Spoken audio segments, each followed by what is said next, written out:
नाम। हाँ चलिए, तो इस मंच पे मैं आप सभी का बहुत बहुत स्वागत करना चाहूँगा बहुमूल्य समय निकालने के लिए। और सबसे पहले तो मैं विधायक जी से शुरुआत करना चाहूँगा। विधायक जी से अक्सर विधानसभा में मुलाकात होती है, क्षेत्र के मुद्दों को लगातार वो उठाते नजर आते हैं। इस क्षेत्र को लेकर कहा जाता है कि जांजगीर जो कृषि प्रधान क्षेत्र है और पिछली सरकार ने कृषि पर जो काम किया, मौजूदा सरकार भी कहीं ना कहीं किसानों के हित में जो फैसले उन्होंने किए उसकी बदौलत ही आए। आप लोग 2100 दे रहे थे, फिर ये 3100 का वादा किया। किस तरह के आप कृषि के सेक्टर में विकास देख रहे हैं व्यास जी? देखिए, जांजगीर चांपा जिला निश्चित रूप से कृषि प्रधान जिला है। लगभग 1,40,000 हेक्टर भूमि पर यहाँ कृषि कार्य होते हैं और मात्र 3% भूमि वन ही है, यानी कि वन क्षेत्र नगण्य है। पूरा क्षेत्र कृषि है, तो कृषि प्रधान और संयोग से मिनी माता हसदेव बांध का पूरा लाभ जांजगीर चांपा जिले के अधिकांश किसान लेते हैं, जिससे खरीफ फसल और रबी फसल दोनों फसल हम लगाते हैं। आपने जो प्रश्न किया कि पूर्ववर्ती कांग्रेस सरकार में, तो निश्चित रूप से माननीय भूपेश बघेल जी ने जिस ढंग से छत्तीसगढ़ के कृषि के क्षेत्र में जो काम किए कि किसानों की उन्नति के लिए 2500 से चालू करके 2840 रुपये तक कीमत गया था। और चूंकि चुनाव आया, चुनाव में सभी दल कांग्रेस भाजपा ने अपने अपनी बात कही, परंतु जांजगीर चांपा जिले के जो पूर्व में शक्ति भी हमारे साथ यहाँ था, तो 6 के 6 विधानसभा, वह भी कृषि प्रधान जिला है जांजगीर चांपा का शक्ति भी। तो यहाँ की 6 के 6 सीट चूंकि भूपेश बघेल जी के कार्यों से प्रभावित होकर पूरे कांग्रेस के 6 उम्मीदवारों को यहां से चुनाव में जीत मिली थी, उसके लिए हम जनता जनार्दन का धन्यवाद देते हैं। पर अभी वर्तमान में भूपेश बघेल जी की सरकार में जो धान का समर्थन मूल्य और 21 क्विंटल खरीदी तो हो रही है, परंतु समस्याएं भी सहने आ रही है। अभी वर्तमान में चिंता का विषय है कि हमारे जांजगीर चांपा जिले में डीएपी, इफ्को 12-32-16 एवं यूरिया की जितनी सप्लाई होनी थी, उस अनुरूप अभी भंडारण नहीं हो पाया है। आज ही मैं अखबारों में पढ़ा और मैं खुद उस दिन जिला जल उपयोगिता समिति की बैठक में उपस्थित था। जब आंकड़े आए तो हमारे जमीन को जितनी खाद चाहिए 50% ही पूर्ति हो पाई है और बोनी प्रारंभ हो चुकी है। और बोनी प्रारंभ हो चुकी, पर खाद की कमी है, बीज की कमी है। पहले रबी फसल लगने के कारण हमें अब या 3100 रुपया कीमत मिलने के कारण किसान अपने बीज को संचय नहीं कर पाता। मार्केट से या बीज विकास निगम से जो बीज लेना होता है, उस बीज से ही हम किसान निर्भर रहते हैं। परंतु बीज मात्र 27,000 क्विंटल की बात है, जबकि हमें जमीन हमारे 1,40,000 हेक्टर है। तो 14 यानी कि 1 हेक्टर में 1 क्विंटल धान बीज लगता है और मात्र 27,000 ही हम उनको दे पाते हैं। तो मार्केट के भरोसे हम किसान रहते हैं। इस बात की भी चिंता सरकार को करनी चाहिए। और प्रकृति की हम लोगों पर कृपा नहीं है। अभी जल उपयोगिता समिति की बैठक में निर्णय लिया गया कि हसदो बांगों में जब 40% पानी भर जाएगा, वर्तमान में उस तारीख को मात्र 25.39% था। यह चिंता है। जैसे ही 40% हसदेव बांगों में पानी आ जाएगा, तब हम किसानों को जल के लिए, पूर्ति के लिए हसदो बांगो छोड़ा जाएगा। यह निश्चित रूप से हम किसानों के लिए चिंता की बात है। और आज प्रकृति के ऊपर, इंद्र देवता के ऊपर ही हम भरोसे पर खेती किसानी के लिए रुके हैं। पर सरकार से आग्रह है कि डीएपी को और यूरिया की जो मुख्य रूप से पूर्ति होनी चाहिए, उसमें विलंब हुआ है। मैं कुछ दिन पहले भी पता लगाया था, तो हमारी जो पैसा जमा कर चुके हैं सेवा सहकारी समिति, कोऑपरेटिव बैंक के लोग, उसकी भी पूर्ति सरकार के द्वारा नहीं की गई है। ऐसा भेदभाव नहीं होना चाहिए। मुझे लगता है कि मानसून सत्र है तो सरकार की तरफ से भी वस्तुस्थिति साफ हो जाएगी कि कमी है या नहीं है, क्योंकि इसमें बहुत सारी निर्भरता केंद्र सरकार के ऊपर है। तो बहरहाल मैं अम्बेश जांगड़े जी के पास आना चाहूँगा। और चूंकि आपने खाद्य बीज की कमी की बात कही अम्बेश जी, ऐसी स्थिति है क्या जो विधायक जी जिक्र कर रहे हैं? कुछ जगह से ऐसी बात आई है, हमारे पास भी आई है, कुछ कहीं कहीं पर कुछ कमी है, लेकिन हमने कलेक्टर साहब से बात किया है कि ऊपर आप बात करिए और जहाँ जहाँ भी कमी है उसको दूर करने का हम मिल करके प्रयास कर रहे हैं और बहुत जल्दी यह जो कमी है वो भी दूर हो जाएगी। चलिए राघवेंद्र जी, इस क्षेत्र से आपका गहरा नाता है और मुझे लगता है कि इस क्षेत्र के अगर विकास पैमानों की बात करें तो आपको क्या लगता है कि क्या विकास हुए, क्या विकास होना चाहिए और भविष्य के गर्भ में क्या क्या संभावना है जांजगीर में? एक बेहतर प्लानिंग होनी चाहिए हमको। आज हम निर्णय ले रहे हैं तो कल के बारे में सोचनी चाहिए जी। ये किसी भी सिस्टम के लिए एक बेहतर सोच होता है। अभी खाद और बीज की बात आ रही है, पानी की बात आ रही है, इसी पे मैं कहना चाहूँगा आज डैम में 25% पानी बचा है। वहाँ पे लेक ऑफ प्लान था, प्लानिंग की कमी थी। रबी फसल में हम जितना हमने तय किया था, जितना एरिया आच्छादन के लिए हम एश्योर किए थे, लिस्ट में दिए थे, शेड्यूल्ड किए थे, पता नहीं चुनाव के कारण राजनीतिक दबाव में उससे 1.5 गुना पानी दिया गया और इसके कारण आज बांध में पानी की कमी है। नहीं तो आज खरीफ में हमारे किसानों को जो 10 तारीख से पानी छोड़ने का होता था, विगत वर्षों से होता आया है, वो होना शुरू हो जाता। तो एक तो प्लान चाहिए हमको, जहाँ से मांग आए और हम एकदम उस पर तैयार हो जाएं। तो इन बातों से हमको हटना पड़ेगा यदि हमको बेहतर प्लान करना है और आगे सर्वहित में काम होना है। तो आज किसी को पानी नहीं मिल रहा है और कलेक्टर साहब के पास हमको दोबारा जाना पड़ा, आदरणीय विधायक जी के साथ हम गए। इरिगेशन वाले तो कुछ कहने को ही तैयार नहीं थे कि हम क्या करेंगे, कैसे करेंगे करके। तो ये स्थितियां होनी चाहिए। उनने, कलेक्टर साहब ने अभी एश्योर किया है कि 40% जब हो जाए पानी, और इसके लिए कोई डेट नहीं दिया है उनने, 40% के ऊपर है। तो ये इस पे मैं जाना चाहूँगा कि ये प्रशासन का थोड़ा सा इसमें चूक है। जो नीति बनाना है उसमें दृढ़ होनी चाहिए। पानी दिया गया और वो नहीं, आज के समय में जब जरूरत है तो वो कम है। दूसरी बात, जी जी कंटिन्यू कीजिए ना जी। खाद की बात हम कर रहे हैं तो खाद की तो कमी है। खाद कमी मुझे नहीं लगता कि पूरा होगा। डीएपी का स्पेशली कमी है, यूरिया आ रहा है और सुपर फास्फेट आ रहा है। हालांकि इसमें हम चाहें तो उसका जो कॉम्बिनेशन होता है फास्फोरस, पोटास और कैल्शियम का, दूसरे खादों से मिलके बना सकते हैं। बड़ी समस्या ये नहीं है, पर बड़ी समस्या पानी है। हमारे पास हमको पानी नहीं मिलेगा, जब हमको पौधा हमारा तैयार नहीं होगा तो खेती आगे कैसे होगी। किसी दिन 50% 60% पानी आ गए, तब तक हमारे खेतों में पौधे तैयार नहीं हुए हैं, तो क्या खाली जमीन में बहाएंगे पानी, क्या नाले में वेस्ट करेंगे पानी। तो समय में मिलना चाहिए, ये प्लानिंग होनी चाहिए, ऐसा मेरा। दिनेश जी भी हमारे साथ में मौजूद है। दिनेश जी, जो मौजूदा स्थिति है, थोड़ी सी खाद बीज को लेकर जो बातें उभर के सामने आ रही है, क्योंकि ये कृषि प्रधान जिला है, सबसे ज़्यादा पैदावार धान की यहाँ पे होती है। इससे आपको लगता है कि धान के पैदावार पे जो स्थिति पहले थी और अभी की मौजूदा स्थिति है, कुछ चुनौतीपूर्ण लगता है क्या आपको? देखिए क्या है, जैसे अभी सम्माननीय विधायक व्यास कश्यप जी ने, राघवेंद्र जी ने अपना विषय रखा है, किसान अभी खाद के लिए परेशान तो हुए हैं, पर राज्य सरकार से, माननीय मुख्यमंत्री जी से इस मामले में प्रतिनिधिमंडल मिला था और बहुत जल्दी आश्वासन दिए हैं कि हम क्षेत्र में जो भी खाद की समस्या है वो बहुत जल्दी लोगों को उपलब्ध कराएंगे, किसानों को कह के। रही बात किसानों की खेती करने की बात की, जब कोई चीज़ अच्छा मिलने लगता है, सुविधा हो जाता है, तो किसान लोग अति उत्साह के साथ रबी फसल में जो पैदावार किए थे, रबी फसल का जो खेती का काम जो हुआ था, वो सही में एक प्रकार से लिमिट से ज़्यादा हो गया था। जितने लोगों को अपन एक टारगेट था, लक्ष्य से ज़्यादा हो गया था। इसमें थोड़ा सा बांगो डैम के जो पानी की प्रतिशत जो घटा है, उसमें थोड़ा सा चिंता का विषय तो था।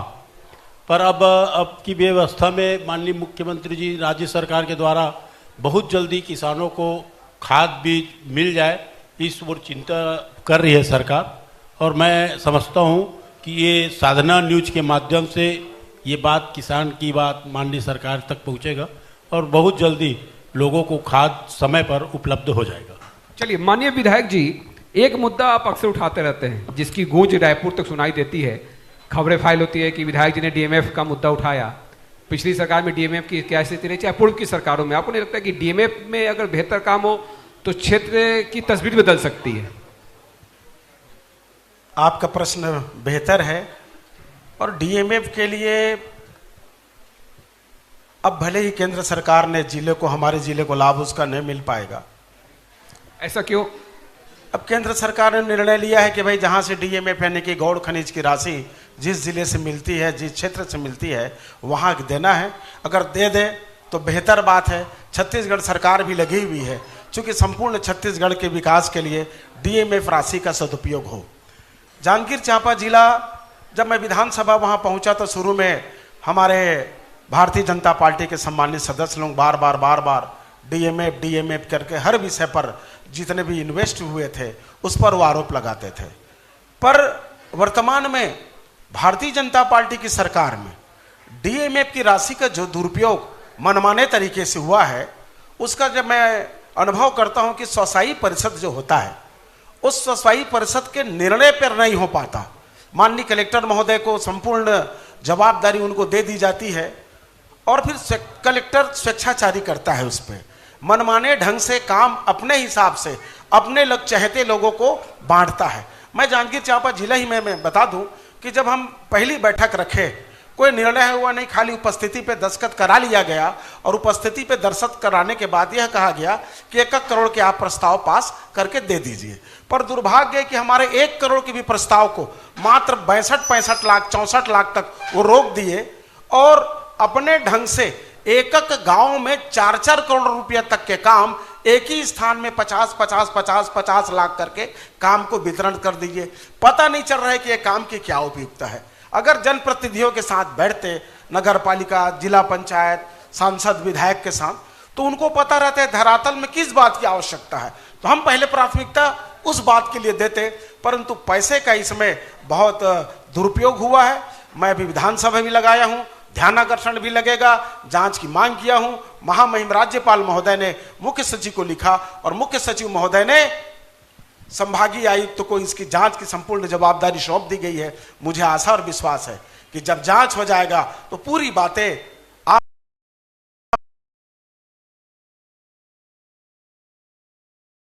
जनता तक पहुंच जाएगी। वैसे सूचना के अधिकार के तहत पूरे कामों की नकल मैंने प्राप्त कर ली है और उसको जब मैं पब्लिश करूंगा तो लोग उस बात को देखकर आश्चर्यचकित रहेंगे कि बिना मतलब का, बेवजह का पैसा उस पर क्यों किया।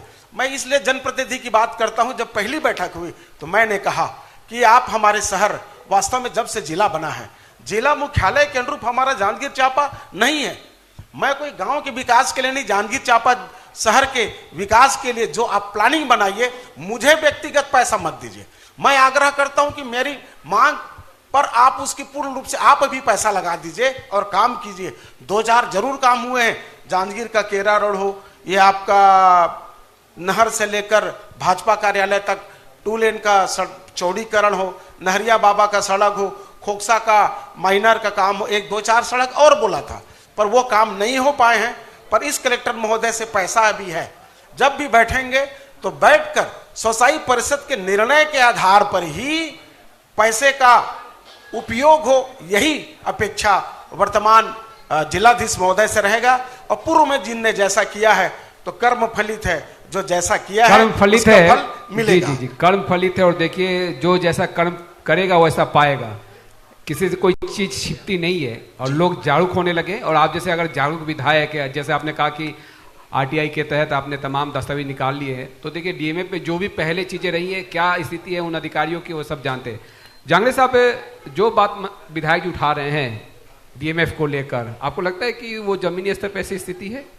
देखिए, डीएमएफ वाला जो विषय है जी, ये कांग्रेस की जब सरकार थी उस समय अधिकतर जो भ्रष्टाचार जो बात कर रहे हैं ना, ये कांग्रेस की सरकार थी उस समय की बात है। उसके बाद जो अभी जब भारतीय जनता पार्टी सरकार बनी, उसके बाद से बहुत ही कम डीएमएफ से राशि जारी हुआ है।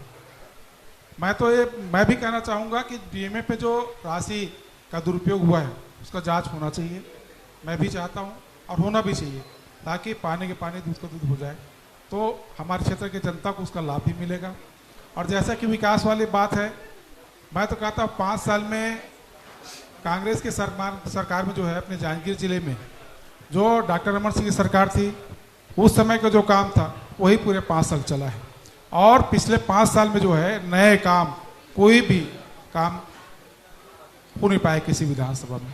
तो आज जो दिख रहा है वो पहले डॉक्टर रमन सिंह की सरकार का है, और अभी जो काम हो रहा है वो अभी सरकार बनने के बाद वो काम सब हो रहा है।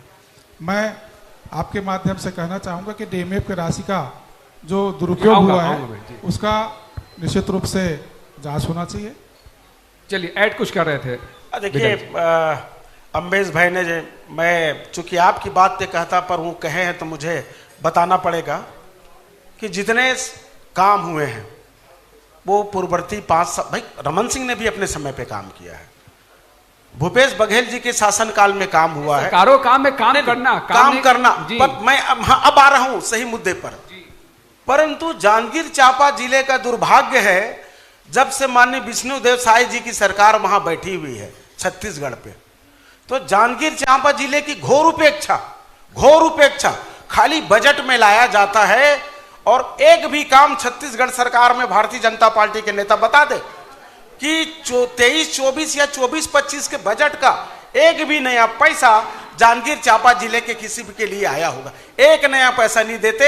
माननीय प्रभारी मंत्री जो कि वित्त मंत्री भी हैं, आकर जरूर बोलते हैं कि मैं 200 करोड़ रुपया इस जिले पे लगाऊंगा। आप सड़कों की हालत देखिए, किसी भी चीज पे एक नया पैसा नहीं लगा रहे हैं। इवन 1 करोड़ का टेंडर 2 महीना हो गया PWW में कि भाई पेच वर्क करना है, पेच वर्क के भी टेंडर नहीं लग रहे हैं क्योंकि बजट नहीं है। कल एक चक्का जाम की स्थिति 30 तारीख को थी, कल बैठे थे तो बैठक में बात आई कि भाई हम आपके काम के लिए पेच वर्क कर देंगे, किसी मजबूरी में किसी ठेकेदार को कहकर हम आपको कुछ मटेरियल डला देंगे, हम अपने रिस्क पे कर रहे हैं। परंतु शासन स्तर पर वो काम नहीं हो रहा है। जैसे आपका डोंगा का रोड का काम हो रहा है और ये मालखोर्दा तरफ एक गांव का हो रहा है, ये तीसरा जांजगीर पीथमपुर के मार्ग का हो रहा है। यानी कि मतलब एक नया पैसे जांजगीर जिले में क्यों नहीं दे रहे हैं? क्यों इस बात का है? अभी हमारे माननीय पूर्व नेता प्रतिपक्ष का गए, जनता का क्या दोष भाई? देखिए, आप अब विधानसभा पहुंच चुके हैं, मैं बताऊं। मैं एक उनकी बात तो कह देता हूं, सुन लीजिए मेरी बात को जी। वो कहते हैं कि भाई जनता तकलीफ पाएगी, विधायक 6 हैं। मैं ये कहता हूं सांसद आपके, नगर पालिका आपके, जनपद पंचायत आपके, सभी चीज तो आपको है। डबल इंजन ट्रिपल इंजन, हाँ, चौथा इंजन उनका है, खाली विधायक नहीं है। तो ये भी जनता आपको चुनी है, तो इनके साथ ऐसा दुर्भावना क्यों? जनता समझदार है, आप कर्म करोगे पुनः आओगे, नहीं करोगे तो जो 6 का 6 रिजल्ट आया है आने वाले समय में फिर भी आएगा। और मैं व्यक्तिगत रूप से कहता हूं उसके लिए जो 6 के 6 रिजल्ट आए ना, तो पार्टी में भी उनकी दादागिरी और स्वेच्छाचारिता का ही परिणाम है। जनता ने उनको सबक सिखाया। दादागिरी स्वेच्छागिरी चलिए, अभी हाल ही में आपके पार्टी की बैठक में लाठी पर भी बात हो गई, और आपने सुना भी होगा कि अब विधायकों को लाठी लेकर जाना पड़ेगा, ऐसी भी नौबत आ गई। क्या ऐसी लगती है कि माननीय महंत जी ने इसके पहले भी बोले थे परिस्थिति पे, ये लाठी लेके जाना नहीं पड़ेगा। जो शब्दों के जवाब है उससे ज्यादा कठोर होते हैं, किसी को कुछ कर होता है। क्या है, लोकतंत्र का जो सबसे बड़ा मंदिर है, चाहे विधानसभा हो चाहे लोकसभा हो, आप भी बारीकियों को समझ गए हैं। आय व्यय कटौती जब बजट में चर्चा होती है, उसमें विधायक अपने क्षेत्र की मांगों को रखते हैं, वो तो नोटेबल होता है, नोट किया जाता है बाकायदा, कहाँ काम होना है कहाँ काम नहीं होना है, और वो तो विधायक के ऊपर निर्भर होता है कि किस तरह से वो राशि वहां से निकाल ले आए। और एक बात ये भी होता है कि अभी जिस तरह से नेता प्रतिपक्ष जो पूर्व में थे, उन्होंने कहा कि 6 विधायक है, कुछ काम अवरुद्ध हो रहे हैं, लेकिन लोकतंत्र पे किसी भी क्षेत्र को अछूता नहीं छोड़ा जा सकता। विकास के पैमाने पर विकास तो सभी के साथ, सभी का एक साथ होना चाहिए। देखिए, विकास व्यक्तिगत हो रहे हैं।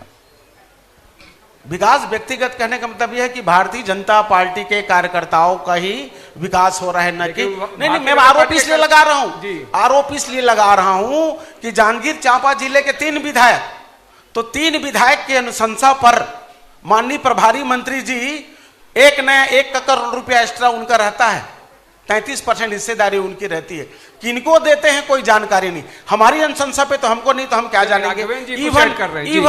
इवन 8 करोड़ 75 लाख रुपया जो विधायकों को या स्थानीय जनप्रतिनिधियों को मिलकर गरीब जनता को या किसी समाज सेवा को हमको देना है, उसके लिए भी हमारी अनुशंसा नहीं करते। इतना भेदभाव क्यों, चलिए, इतना राघवेंद्र जी भेदभाव, कुछ ऐड कर इसीलिए रहे हैं। मजबूर जी, में जी, हम जी, सड़क की बात लड़ाई आगे करने आपकी, के लिए जी, हम जी। तैयार हैं। जी राघवेंद्र जी, मैं इसी पे बोल रहा था भैया कि लोकतंत्र की एक सुंदर परंपरा है। जनप्रतिनिधि जनता के द्वारा चुना हुआ होता है। जनता का जो जनप्रतिनिधि का एक बड़ा दल है वो सरकार होता है। सभी एक है, कोई अलग नहीं है, सबकी भावना है। मैं नहीं मानता कि किसी जनप्रतिनिधि का जनता के प्रति दुर्भावना होता है। हो सकते हैं उनके अप्रोच अलग अलग हों, पर वो जनता के लिए रिलायबल होते हैं, उनके लिए जिम्मेदार होते हैं, अपनी अपने तरीके से सब काम करते हैं। लेकिन किसी कारण से कोई छोटे दल का नेता चुनाव जीत गया, वो विधायक बन गया, तो उनको कहना कि इनके कारण ऐसा हो रहा है, ये मेरे समझ में सही नहीं है। क्या वो छत्तीसगढ़ से हट गए, कहीं कांग्रेस के विधायक जीत गया तो वो क्षेत्र छत्तीसगढ़ से अलग हो गया, उसको सरकार के विकास से अलग कर देगी? हम जीते हैं तो हमारे लोग, और वही लोग अचानक कोई और जीत गया तो दुश्मन। ये बातें थोड़ी सही नहीं एक्चुअली क्या हो गया, लगती। लोग विकास नहीं हो रहा है बोल रहे हैं, तो वो तो जनता की क्या गलती है? जांगड़े जनता साहब की कुछ क्या ऐड गलती करें। है? जी जी जांगड़े जी।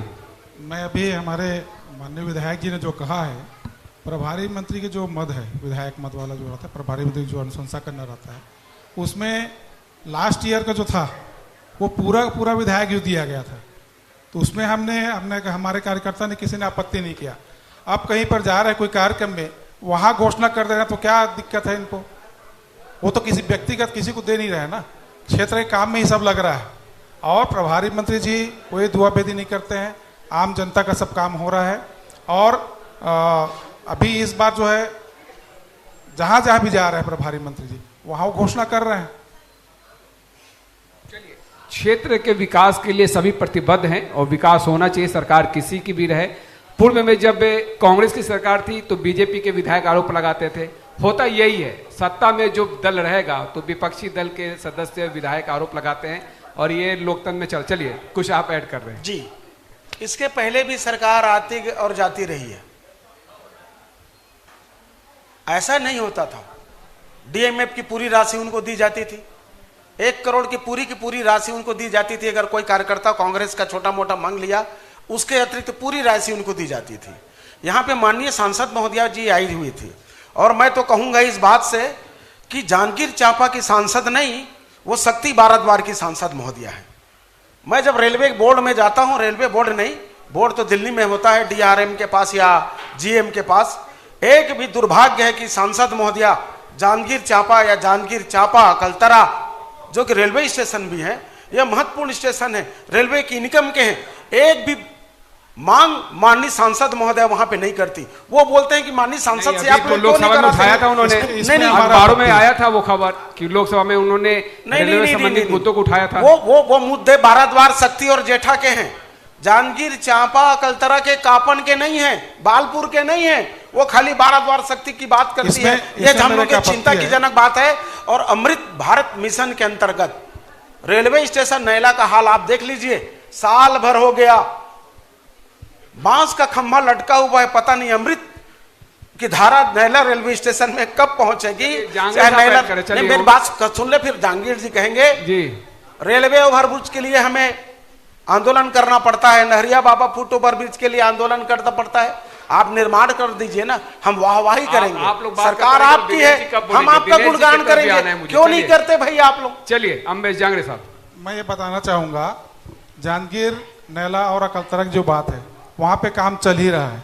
जहाँ पे काम नहीं हो पाया था वहाँ के लोग मांग किया, क्या गलत किया, वो भी लोकसभा के अंतर्गत ही है।